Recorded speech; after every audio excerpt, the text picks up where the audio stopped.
Boa noite, boa noite, boa noite. Começando mais um Clube de Leitura Susana Zen. Última parte do livro Você Pode Curar Sua Vida, da Louise Hay. Última parte, gente. Foi muito rápido, sério. Foi muito rápido. E eu tô bem contente, né? De verdade. Oi, Bruninha! Tudo bem, meu bem? Bruna, último dia. O último dia, eu acho. Vamos lá? Eu tenho aula às 8. Ah, Brasil! Tem meia hora. E eu vou terminar esse livro hoje. Eu tô bem, meu bem. Você foi a primeira a entrar. Eu até achei que eu ia fazer essa leitura sozinha. E eu tava aqui caçando porque eu descobri que faltou uma página. Oi, Vê! Tudo bem, meu bem? Eu descobri que faltou uma página no meu livro, né? E aí eu fui... Tô sem água hoje. Eu fui buscar aqui uma versão online para eu ler no meu computador. Hoje eu vou enxergar bem, gente. Nossa, eu gostei dessa coisa de ler aqui pelo computador. Eu acho que eu vou começar a ler por aqui. Gente, eu enxergo. É lindo. Tem luz própria. Meu Deus. Incrível. Como assim você ia me perder? Não acredito que você ia perder. Como assim, Bruna? Imagina. E, enfim, quarta parte do livro, gente. Eu vou começar porque eu realmente quero fazer essa leitura hoje e como minha aula pode se estender, eu não posso demorar, sabe? Eu poderia ler às 21, mas como eu tenho aula às 20 e aí de repente a aula atrasa, eu não queria atrasar com vocês. Então eu já vou começar. Essa é a quarta parte, capítulo 16, Minha História. Ela vai contar um pouco da vida dela, como foi e como é que ela chegou nesse livro, nesse processo todo de terapia. Beleza? Vou começar e aí depois a gente conversa mais, ok? Último dia, é isso mesmo, juro. Somos todos um. Conte-me alguma coisa sobre sua infância, sem se estender muito. Já pedi isso a muitos clientes meus. Não preciso ouvir todos os detalhes, mas quero ter um panorama geral de suas origens. Se tiverem problemas agora, os padrões que os criaram foram formados muito tempo atrás. Quando eu era uma menininha de 18 meses, meus pais se divorciaram. Eu coloquei agora no grupo. Eu passei o dia atendendo, eu não tive tempo de colocar. Atendendo e cuidando do Caê. Caê estava aqui acompanhando os meus atendimentos. Gente, ele tá muito bruxinho, vocês não têm noção. Meu neto. Tô feliz. Vamos lá, vou ler, tá? Vou ler, não vou conversar muito hoje, não. Não tenho lembranças do fato. O que me lembro com horror é minha mãe ter ido trabalhar como empregada doméstica, dormindo no serviço e sendo obrigada a me deixar com outra família. Segundo contam, chorei por 3 semanas seguidas. As pessoas que cuidavam de mim não conseguiram suportar isso e minha mãe se viu forçada a me pegar de volta e fazer outros arranjos. Hoje em dia, admiro o modo como ela conseguiu ser pai e mãe para mim. Na época, porém, tudo que eu sabia que tinha importância para mim era que eu não estava recebendo a mesma atenção carinhosa que tinha antes. Nunca fui capaz de determinar se minha mãe amava meu padrasto ou se só casou com ele para arrumar um lar para nós duas. Todavia, não foi uma boa decisão. Esse homem fora criado na Europa, num sombrio lar alemão, onde reinava a brutalidade e não teve a oportunidade de aprender outro modo de lidar com a família. Minha mãe ficou grávida da minha irmã e então, nos anos 30, a Grande Depressão caiu sobre nós e nós três nos encontramos presas num lar cheio de violência. Eu tinha 5 anos de idade.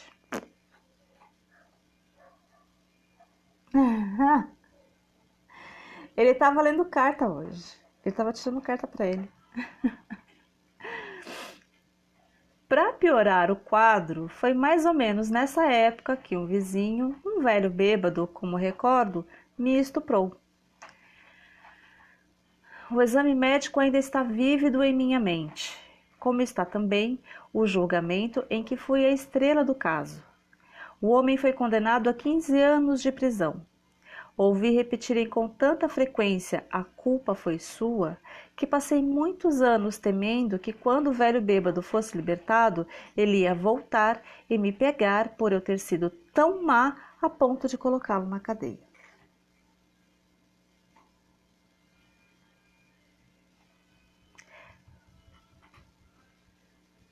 Qualquer semelhança não é mera coincidência. Qualquer semelhança com a vida real e comum de, sei lá, 95% da maioria das mulheres, né? A maior parte da minha infância foi passada suportando tanto abusos físicos como sexuais, entremeados de muito trabalho pesado. Minha autoimagem ia ficando cada vez pior e poucas coisas pareciam dar certo para mim. Passei a expressar esse padrão no mundo exterior. Ocorreu um incidente quando eu estava no 4º grau que mostra bem como era minha vida na época. Houve uma festa na escola com muitos bolos para as crianças. A maioria dos meus colegas era de família de classe média. Eu me vestia mal, meus cabelos pareciam cortados como uma tigela.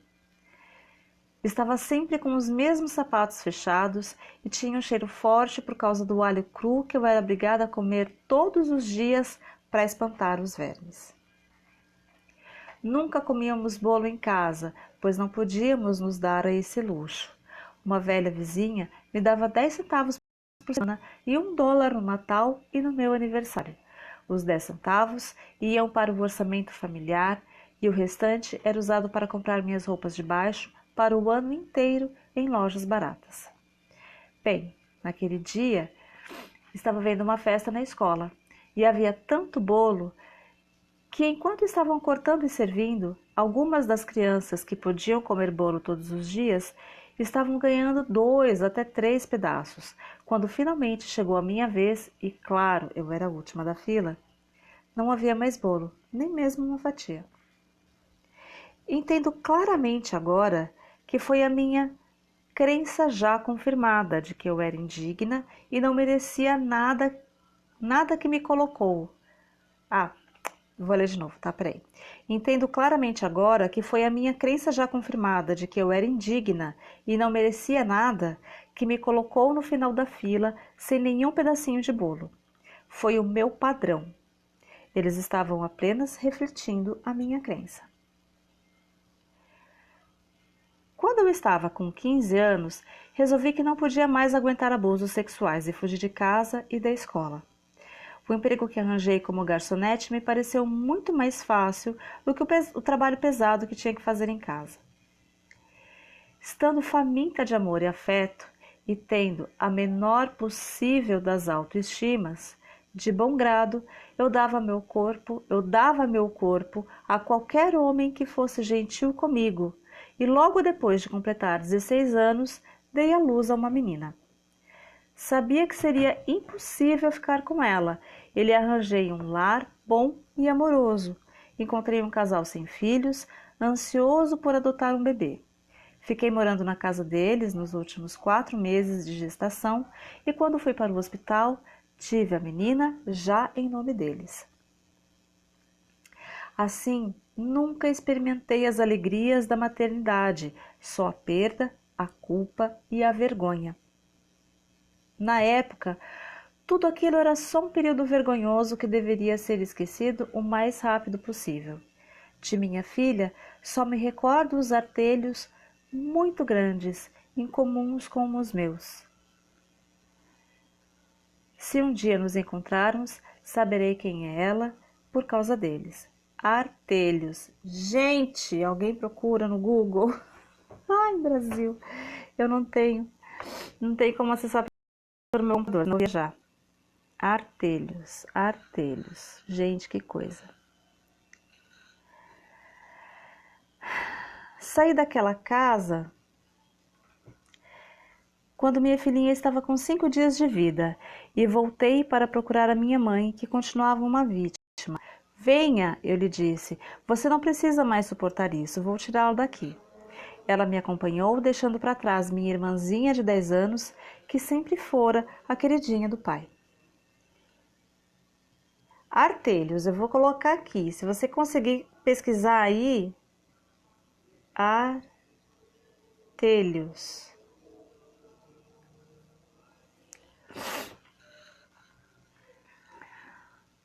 Depois de ajudar minha mãe a conseguir emprego de doméstica num pequeno hotel e acomodá-la num apartamento onde podia viver livre e com algum conforto, considerei terminadas as minhas obrigações. Parti para Chicago com uma amiga para passar um mês naquela cidade e só voltei depois de 30 anos. Naquela época, a violência que experimentei quando criança, combinada com o sentimento de não ter nenhum valor que desenvolvi ao longo dos anos, atraíam para minha vida homens que me maltratavam e frequentemente me agrediam. Eu poderia ter passado o resto da minha vida menosprezando os homens e provavelmente ainda estaria tendo as mesmas experiências. No entanto, pouco a pouco, por causa do sucesso na área do trabalho, minha autoestima começou a crescer, e esse tipo de companheiro deixou de encontrar em mim o padrão de acreditar inconscientemente que eu merecia ser maltratada, e foi saindo da minha vida. Não desculpo o seu comportamento, mas sei que se não fosse por causa do meu modelo, eles nunca teriam sido atraídos para mim. Atualmente, um homem que maltrata mulheres nem sabe que eu existo. Nossos padrões não se atraem mais. Opa! Parte saliente e arredondada da tíbia e perônio, na articulação com o pé, tornozelo. Caramba! Gente, é o tornozelo. Que difícil, né? Que diferente. Ó, plim! Hoje nem é domingo. Ha! Antigamente, para mim, domingo era o dia de aprender uma palavra nova. Hoje nem é domingo e eu aprendi uma palavra nova. Artelho, tornozelo. Que lindo, hein? Tô bem, tô bem. Clube de Leitura Susana Zen também é cultura. Maravilha, adorei isso. Como pode melhorar? Continuando. Depois de alguns anos em Chicago, fui para Nova York e tive a sorte de me tornar modelo de alta costura. Todavia, nem mesmo o fato de estar trabalhando com grandes criadores fez muito para ajudar a minha autoestima, pois só encontrei nisso mais meios de achar defeitos em mim mesma. Eu me recusava a reconhecer a minha própria beleza. Fiquei na indústria da moda por muitos anos. Casei-me com um maravilhoso e culto cavalheiro inglês e juntos viajamos pelo mundo. Conhecemos a realeza e até tivemos a oportunidade de jantar na Casa Branca. Apesar de ser uma modelo de sucesso e de ter um homem formidável, minha autoestima ainda era pouca e continuou assim por muito tempo até eu começar o meu trabalho interior. Um dia, depois de 14 anos de casamento, quando eu estava começando a acreditar que coisas boas podem durar, meu marido anunciou seu desejo de viver com outra mulher. Sim, eu fiquei arrasada. Todavia o tempo passa e eu continuei vivendo. A uma certa altura, pude sentir que estava havendo uma mudança em minha vida e numa primavera, o numerologista confirmou essa sensação de que no outono surgiria um pequeno evento que modificaria toda a minha existência. De fato, ele foi tão pequeno que só fui percebê-lo vários meses depois. Por um verdadeiro acaso, foi uma reunião na Igreja da Ciência Religiosa em Nova York. Ao ouvir a mensagem, algo dentro de mim falou: preste atenção. Obedeci a esse chamado e não só passei a frequentar os cultos dominicais, como também as aulas semanais. Aí eu tenho que falar uma coisa para vocês, gente. Deus é o cara, né? Quando Ele chama, meu bem, não tem para ninguém. Ele chamou, você ouviu, deu match. É simples assim.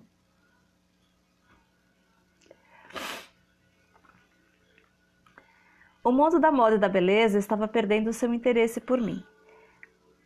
Por mais quantos anos eu poderia me manter preocupada com a medida da minha cintura ou o formato das minhas sobrancelhas?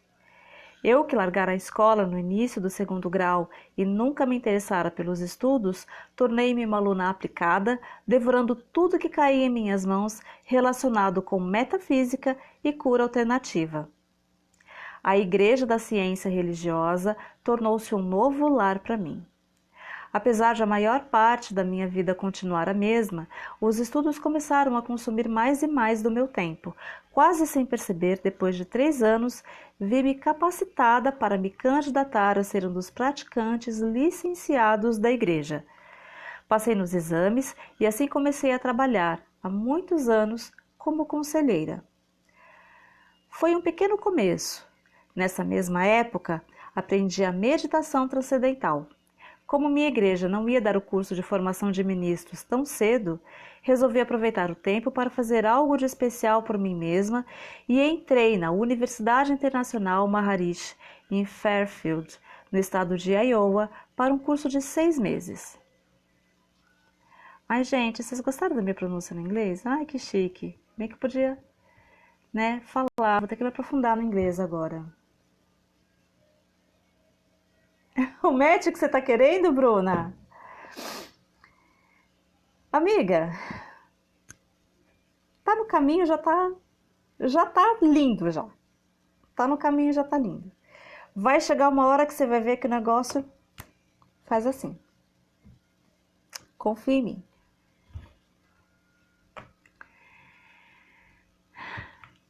Nos sábados, vamos lá. Foi o lugar certo para mim na época. A cada segunda-feira começávamos um novo tema, coisas das quais eu só ouvia falar, como biologia, química e até mesmo a teoria da relatividade. Nos sábados, éramos submetidos a um teste e tínhamos o domingo livre. Na universidade não havia nenhuma das estações tão típicas da minha vida em Nova York.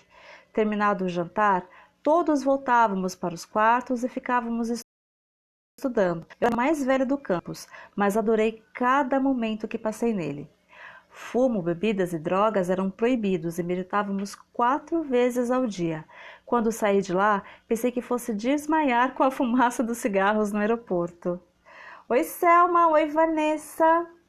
Estarão juntas. Tem mais uns 20 minutinhos aqui, gente. Eu não posso dar muito na live hoje, tá? Voltando a Nova York, recomecei minha vida. Eu tô falando, é a última parte, tá? Só para vocês que chegaram agora. Isso mesmo, minha linda, é isso mesmo, é isso mesmo. O que temeis, homens de pouca fé? Aproveita o caminho, não se preocupa com a chegada, aproveita o caminho. Isso é importante também, a gente tem que viver o caminho. O caminho faz parte, se você não aproveita o caminho, você não está aproveitando a vida. Então relaxa, que tudo tem seu tempo, tá? Olá, olá, olá! Vamos lá. Essa é a 4ª parte, é a Luíse contando a história dela, tá? Depois vocês voltam um pouquinho, que é um começo bem interessante. Voltando a Nova York e recomecei minha vida. Logo, eu estava fazendo o curso de treinamento de ministros de minha igreja e me tornei muito ativa no seu trabalho e nas atividades sociais. Em pouco tempo, estava falando nas reuniões do meio-dia e recebendo clientes, o que rapidamente se tornou uma nova carreira em tempo integral. Por causa do trabalho que fazia, tive a inspiração de escrever meu pequeno livro Cure Seu Corpo, que de início era apenas uma lista de causas metafísicas para doenças físicas. Depois de sua publicação, passei a viajar e dar palestras e pequenos cursos. Então, um dia, recebi o diagnóstico médico de que estava com câncer. Claro, com o meu passado de criança maltratada, onde se incluiu um estupro aos 5 anos, não foi de admirar uma manifestação de câncer na área vaginal. Como qualquer outra pessoa que ouve que está com câncer, entrei num pânico total. No entanto, por causa do meu trabalho com os clientes, eu sabia que a cura mental funcionava e vi no fato a oportunidade de comprová-la em mim mesma. Então, eu escrevera um livro sobre padrões mentais e sabia que o câncer era uma doença causada por um profundo ressentimento, que é abrigado por um longo tempo até que ele literalmente começa a comer o corpo. Eu até então me recusara a estar disposta a dissolver toda a raiva e ressentimento que tinha deles, entre aspas. Tudo bem, querida, tudo bem. Por causa de minha infância sofrida. Percebi que não podia mais perder tempo, que tinha muito trabalho a fazer. A palavra incurável, que é tão assustadora para muitos, significa para mim que essa condição em particular não pode ser curada por meios externos e que precisamos ir para o interior e encontrar a cura. Estou aqui. Peraí, deixa eu voltar. A palavra incurável, que é tão assustadora para muitos, significa para mim que essa condição particular não pode ser curada por meios externos e que precisamos ir para o interior e encontrar a cura. Se eu fizesse uma operação sem me livrar dos padrões mentais que haviam dado origem à doença, os médicos continuariam cortando Louise até não restar mais nada dela. E eu não gostei da ideia. Se eu fosse operada para retirar o tecido canceroso e, ao mesmo tempo, desprendesse o padrão mental que estava causando o câncer, ele não voltaria mais. Quando esse mal ou qualquer outra doença volta, creio que não é porque eles não tiraram tudo, mas sim porque o paciente não fez mudanças mentais. Assim, ele só recria a mesma enfermidade, talvez numa parte diferente do corpo. Eu também acreditava que se conseguisse me livrar do padrão mental que criara o câncer, nem mesmo precisaria de operação. Assim, barganhei com os médicos para conseguir algum tempo e eles, de má vontade, me deram 3 meses de prazo. Meu argumento foi o de que eu não tinha dinheiro para a cirurgia. Imediatamente assumi a responsabilidade pela minha própria cura. Li e investiguei tudo o que pude encontrar sobre métodos alternativos que poderiam me ajudar no processo. Fui a várias lojas de produtos naturais e comprei todos os livros que tinha sobre câncer. Procurei a biblioteca pública e li mais ainda. Informei-me sobre reflexologia na sola dos pés e a terapia do cólon e achei que ambas seriam benéficas para mim.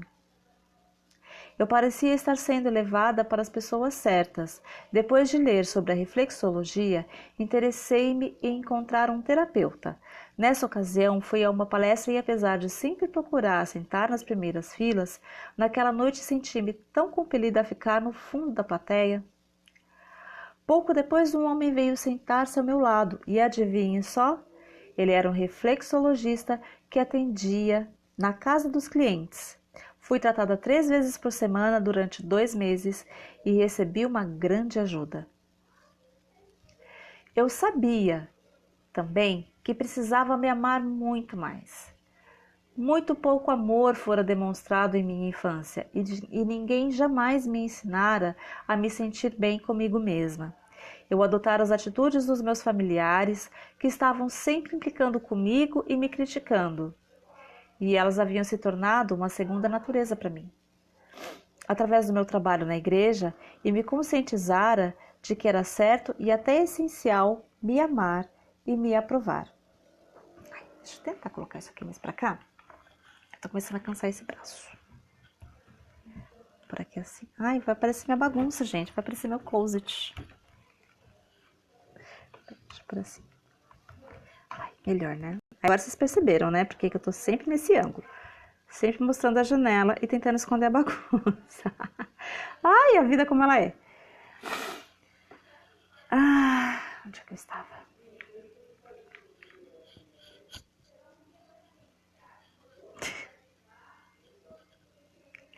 Sem comentário, gente. Através do meu trabalho na igreja, eu me conscientizara do que era certo e até essencial eu me amar e me aprovar. No entanto, ficava adiando exatamente como acontece com aquela dieta que sempre dizemos que vamos começar amanhã. Porém, não dava mais para eu procrastinar. De início, foi muito difícil ficar diante do espelho e dizer coisas como: Luíse, eu te amo de verdade. Todavia, persistindo, descobri que eu não estava mais me diminuindo em certas situações como fazia no passado, o que me mostrou que eu estava progredindo com o exercício do espelho e outros. O mais importante era eu me livrar dos padrões de ressentimento que abrigava desde a infância. Era imperativo para mim desprender do meu interior todas as acusações. Sim, eu tivera uma infância difícil, cheia de maus tratos, sexuais, físicos, mentais. No entanto, isso acontecera há muito tempo e não podia ser desculpa para o modo como eu estava me tratando.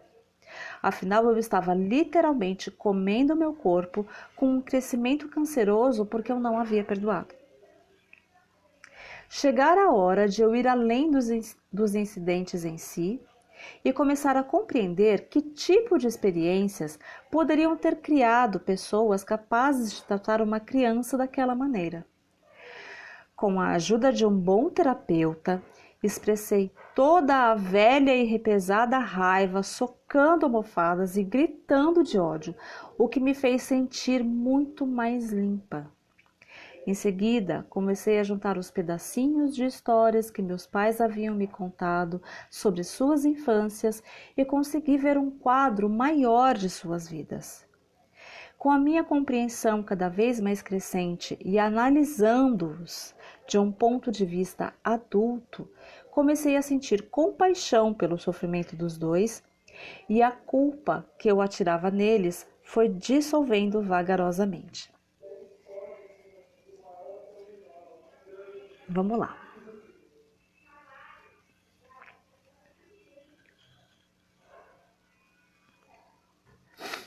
Junto com tudo isso, procurei um bom nutricionista para me auxiliar na limpeza e desintoxicação do meu corpo, prejudicado por todas as comidas inadequadas que eu ingerira ao longo dos anos. Aprendi que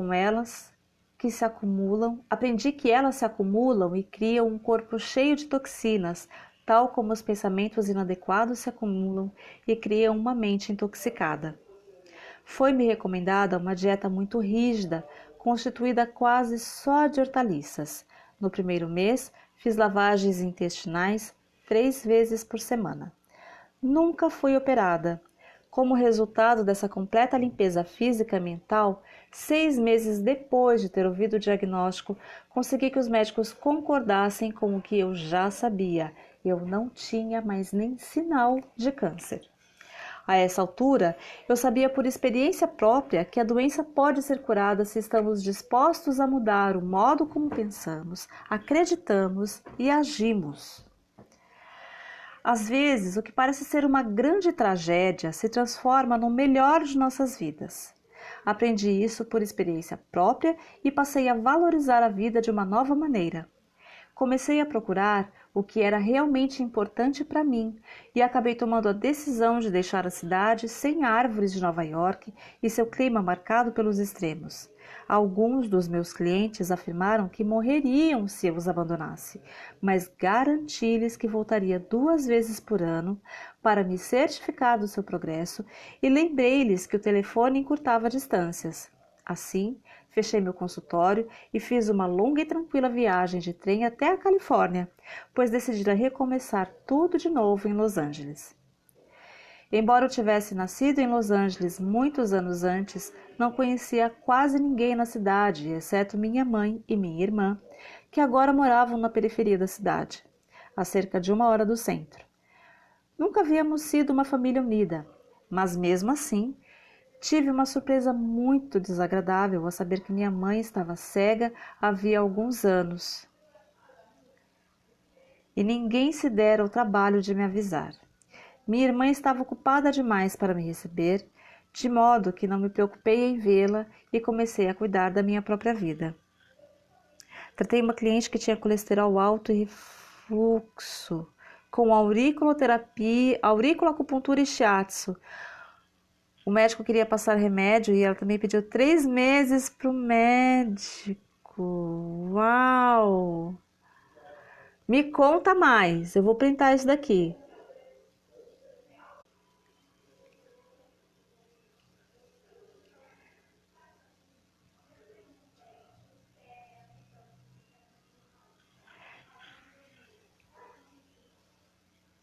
Ela pediu 3 meses para o médico porque não queria tomar remédio. Maravilhoso, foi intensivo. Que legal. Eu vou pintar de novo, peraí.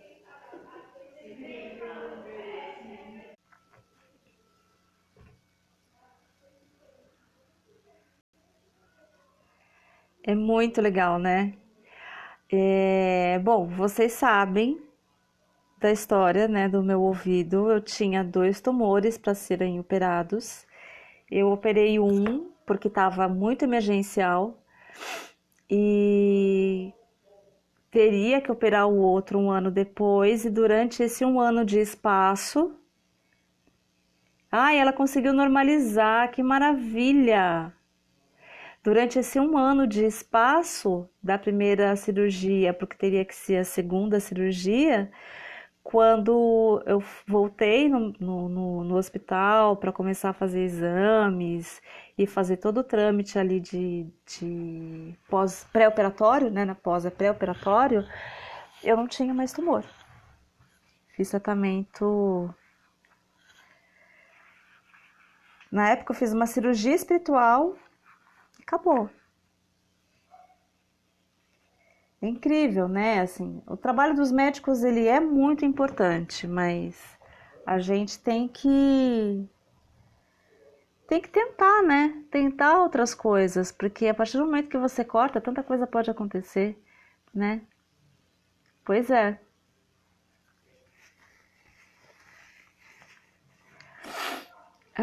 Vamos lá. Será que dá tempo ainda a gente continuar? Eu acho que eu vou ter que. Não sei se eu vou conseguir. Não sei se eu vou conseguir.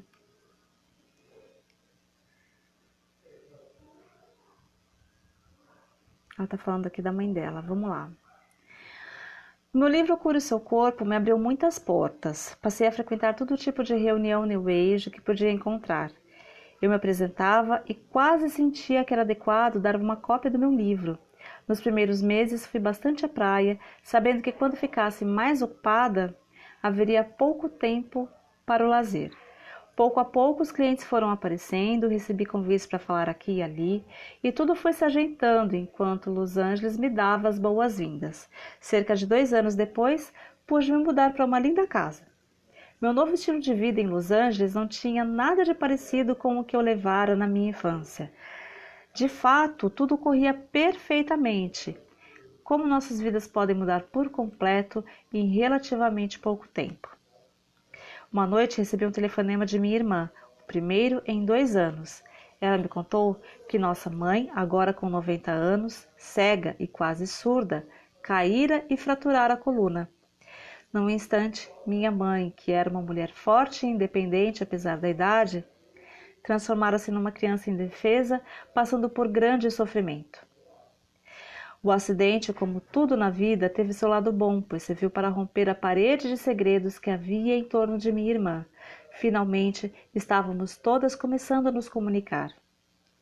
Descobri que minha irmã também sofria de um grave problema de coluna que a impedia de sentar, coitada, e andar direito, que lhe causava muitas dores. Ela sofria em silêncio e, apesar de estar abatidíssima, seu marido não tinha conhecimento de sua doença. Depois de passar 1 mês internada no hospital, minha mãe recebeu alta. Como de maneira alguma poderia mais cuidar de si mesma, veio morar comigo. Apesar de confiar no processo da vida, eu não sabia como lidar com a situação, de modo que me liguei com Deus e disse: Ok, certo, vou cuidar dela, mas você tem que me ajudar e precisa me arrumar o dinheiro necessário. O período de ajustamento foi difícil para nós duas. Minha mãe chegou num sábado, na sexta-feira seguinte eu teria que ir a São Francisco, onde ficaria 4 dias. Eu não podia deixá-la sozinha, nem desistir do compromisso. Mais uma vez me voltei para Deus e falei: Deus, você vai ter que cuidar disso. Preciso encontrar a pessoa certa para nos ajudar antes de viajar. Gente, vocês têm noção do quanto isso é importante? Conversar com Deus. Deus, ó, tem que resolver isso aqui. Tipo, para agora. Mostra para mim como é que eu faço, porque eu não sei. Me ajuda. A gente tem que aprender a pedir ajuda. E pedir ajuda para a pessoa certa. Quem é que pode ajudar a gente? Quem melhor que Deus para ajudar a gente? Não tem. Por isso a importância da gente se ligar com Deus, com o divino, sem intermédios. Porque a gente pede e ele ajuda. Quer dizer, a real é, ele ajuda, mas a gente precisa pedir essa ajuda para ele, porque ele respeita o nosso livre-arbítrio. E se a gente não pedir, ele não vai interferir. Se a gente achar que a gente pode dar conta de tudo sozinho, ele vai respeitar a nossa decisão e vai deixar a gente sozinha. A gente tem que ter a consciência de pedir. Deus, me ajuda, não sei o que fazer. Cara, manda alguém para mim, porque eu não sei o que fazer. Bruna, não se cobra, Bruna, larga o chicotinho, amor. Ninguém nasce sabendo, o aprendizado é um processo e tá tudo certo. Tá tudo certo, gente. Tá todo mundo no momento que tem que estar, tudo está bem no meu mundo, tudo tá certo. Lembra? Tá tudo certo. Gente, falta uma página. Eu tenho 2 minutos e eu vou ler essa página. Na quinta-feira seguinte, a pessoa perfeita havia aparecido. Já estava instalada com a incumbência de organizar a casa para mim e para minha mãe. Foi outra confirmação de uma das minhas crenças básicas. O que preciso saber me é revelado e tudo o que necessito vem a mim na divina ordem correta. Percebi que era hora de aula para mim de novo. Surgira a oportunidade de limpar muito daquele lixo da minha infância. Minha mãe não fora capaz de me proteger quando eu era criança, mas agora eu podia e ia cuidar dela. Começou toda uma nova aventura para mim, envolvendo minha mãe e minha irmã. Dar a minha irmã o auxílio que ela pedia era outro desafio. Fiquei sabendo que quando salvara minha mãe tantos anos atrás, meu padrasto descontara toda a sua fúria e sofrimento em minha irmã e chegara a vez dela de ser brutalizada. Ai, gente. Calma que eu preciso respirar, tá?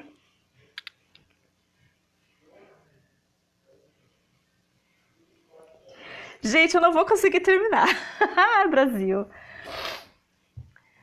Ui. Respira. Tá tudo bem?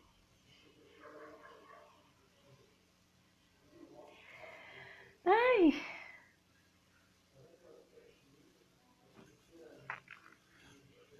Gente, desculpa. Eu não vou conseguir terminar de ler.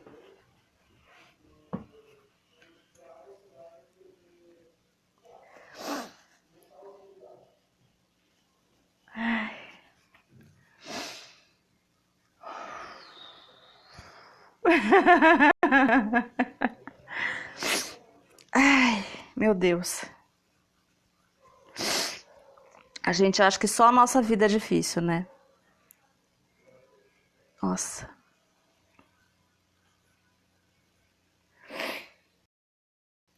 Ai, meu Deus. Percebi que o problema começara nela, como um problema físico, fora enormemente exagerado pelo medo e tensão, junto com a crença de que não havia ninguém para ajudá-la. E então Louise entrou em cena, não querendo ser uma salvadora, mas mesmo assim desejando dar à irmã a oportunidade de escolher o bem-estar a essa altura da vida.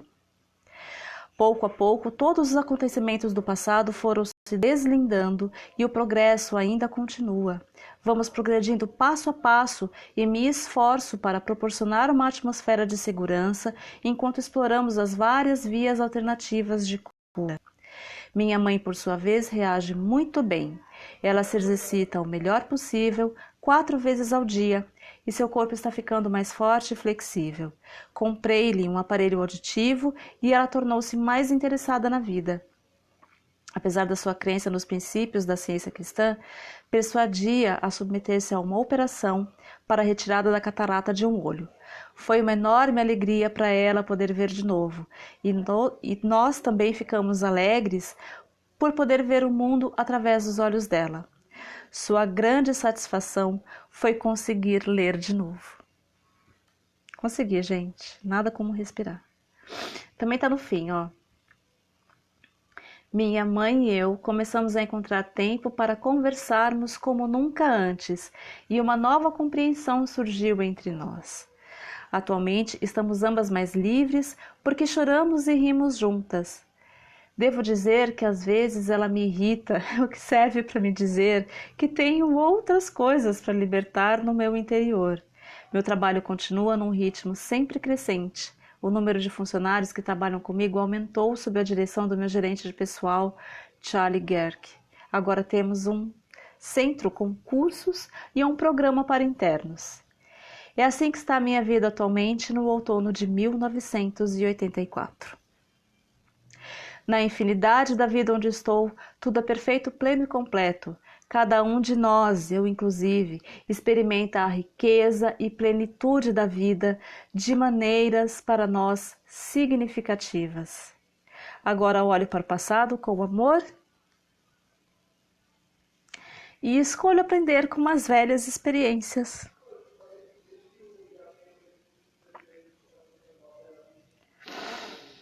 Não existe nem o certo, nem o errado, nem o bem, nem o mal. O passado está terminado. Existe apenas a experiência do momento. Eu me amo por ter me trazido por entre passado até o presente.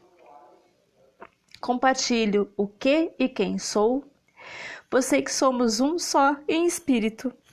Tudo está bem no meu mundo. Gente, eu sou assim.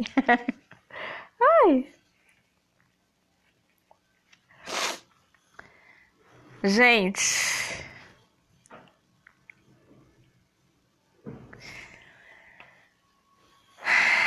Uau. Nossa. É forte, né? É bem forte. Ainda tem uma página, tá? Uma página. Puta que pariu, né?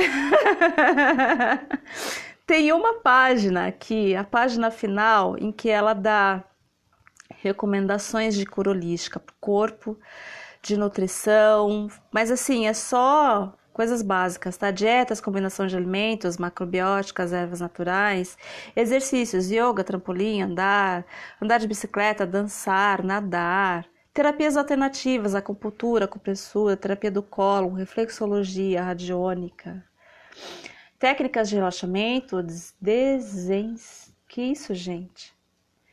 Desensibilização orgânica, respiração profunda, biofeedback, sauna, banhos de imersão, prancha inclinada, música. Livros: Getting Well Again, de Simonton, Herbal Yours, Royal, How to Get Well, Airola, Food is Your Best Medicine, Biller, I Love My Body, Hey. Mente, afirmações, imagens mentais, visualização orientada, meditação, amar a si próprio. Tudo está bem no meu mundo. E vários livros aqui, assim, espírito, orações, pedir o que deseja, perdão, receber, permitir que a presença de Deus entre, aceitar, se entregar. Grupos espiritualistas, livros, curso em milagres, autobiografia de um yogi, qualquer obra de Emmett Fox, The Nature of Personal Reality, Roberts, O Processo de Manifestação, de Price, A Ciência da Mente, de Holmes. E acabou. Acabou o livro, gente, acabou. Olha, eu poderia ficar horas aqui falando com vocês a respeito de tudo isso. Mas eu acho que eu escolhi uma péssima hora para terminar esse livro, porque eu não vou poder ficar aqui nessa parte emocional, porque eu tô atrasada já para minha aula. Mas, gente, é assim... Vocês entenderam agora por que eu fiz todo aquele processo? Quem aqui fez o cubo mágico comigo? Vocês entenderam por que eu fiz todo aquele processo de conversar com a criança interior?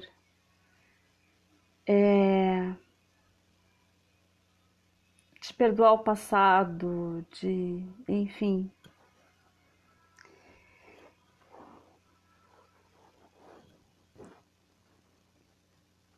Não é por acaso, assim, essa terapia incrível que a Louise fez e deixou pra gente. É também a base de várias outras terapias, tá? Se a gente for pegar a constelação familiar, ela tem uma abordagem diferente, ela trata a questão sistêmica, a forma sistêmica de como que a gente olha para a nossa família, mas também está ligada muito na nossa visão de criança, de como que a gente enxerga a família. Enfim, eu posso listar várias outras aí. Mas assim, eu tô falando tudo isso porque eu queria que vocês percebessem a importância da gente olhar que tudo que a gente está vivendo hoje veio de um padrão que a gente aprendeu lá atrás e tudo isso pode ser modificado. É fácil? Não, não é. Vai ser indolor? Muito provavelmente não. Mas é a melhor coisa que a gente faz. É a melhor coisa que a gente faz por nós mesmos e por quem está do lado da gente. Porque quando a gente se torna um ser humano melhor, um ser humano livre, um ser humano que se ama, a nossa energia muda a ponto de mudar quem está do nosso lado, porque a outra pessoa que está do lado percebe a nossa mudança. Obrigada pelos coraçõezinhos. Coração para vocês também. E, gente, é isso. Foi lindo, foi emocionante. Eu estou muito grata por vocês terem topado esse projeto.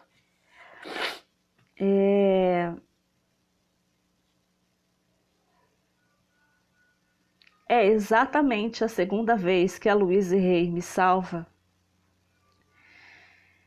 Porque é a segunda vez que eu faço um projeto emergencial usando os ensinamentos dela. E ela salva a minha vida. Ela salva o meu mês. E aonde ela estiver, eu agradeço a ela por todo esse amor incondicional que ela deixou pra gente. E é isso, termino por aqui. Gratidão, gratidão, gratidão a vocês que tornaram esse projeto de leitura incrível, possível na minha vida. E vamos pro próximo livro, chamem pessoas, colabora aqui com a amiga. E é isso, gente, eu vou terminar aqui ainda com a cara vermelha. Desculpa aí, vou ficar com a cara inchada, nariz fungando, mas essa sou eu. Gente, gratidão, tá? Gratidão, gratidão, gratidão, gratidão, gratidão, gratidão, gratidão. super beijo para vocês, tá bom? Vai ficar gravado aqui, revejam, e é isso. E muito provavelmente o próximo livro vai ser As Cartas de Cristo. Eu vou fazer alguns vídeos e vou ver aí, vou tentar fazer uma enquete também lá no canal público e vamos ver o que vai ser. Mas muito provavelmente vai ser esse, eu tô com ele aqui também. Vai ser bem bacana. Segurem a emoção, que As Cartas de Cristo também é bem intenso, tá? Um beijo! Fui!